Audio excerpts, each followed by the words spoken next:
Maglilimang taon na si Alondra. Hindi pa siya nakapagsasalita ng maayos. Kapag madalas siyang umiiyak, may hinihingi siya na hindi ko naman malaman kung ano yon. Kung ang hinihingi ba ay kape, gatas o pagkain. Gusto niya ng gulay pero hindi ko maibigay at umiiyak na siya agad.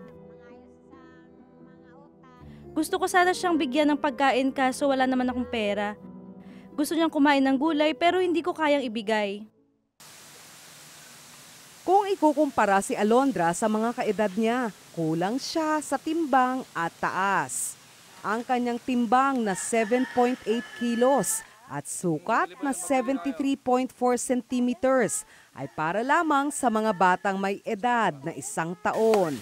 Ang dapat na timbang ni Alondra ay 13.4 kilos at sukat na 99.3 centimeters para sa kanyang edad.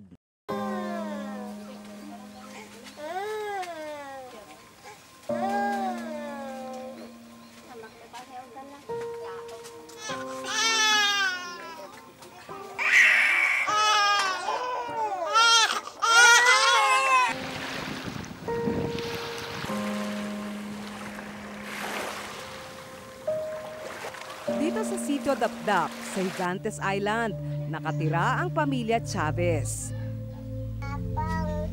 May 5 anak ang mag-asawang Dominador at Rolita.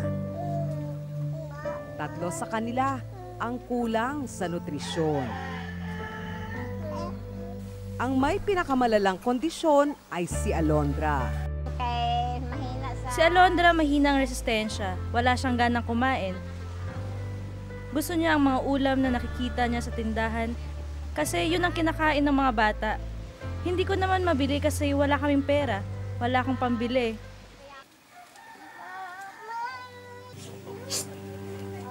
Maswerte na kung makakain ng 2 beses sa isang araw ang mga bata. Pakinhason, uga, mantika. Minsan ang ulam namin ay tuyo sa kamantika at toyo. Naluoy ako sa akong kabataan. Gusto ko tani nga Tapos naaawa ko sa aking mga anak. tutukan sang pag Gusto ko sanang tutukan sila sa pagkain.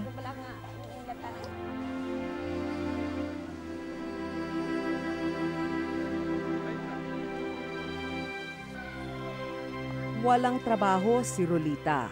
Hindi laging nakapangingisda si Dominador. Naluoy kay unsaon ko. Naawa ko sa aking sarili at pamilya. Abot ko sa aking kita. Pati gani. Yun lang ang maaabot ng aking makakaya. Sa dalom dagat, nagbitay na lang gusto sa kalanot. Hindi raw nila laging naaasikaso ang mga bata. Sa laging nabantayan. Kung sa ginapabayan. Hindi ko siya nababantayan.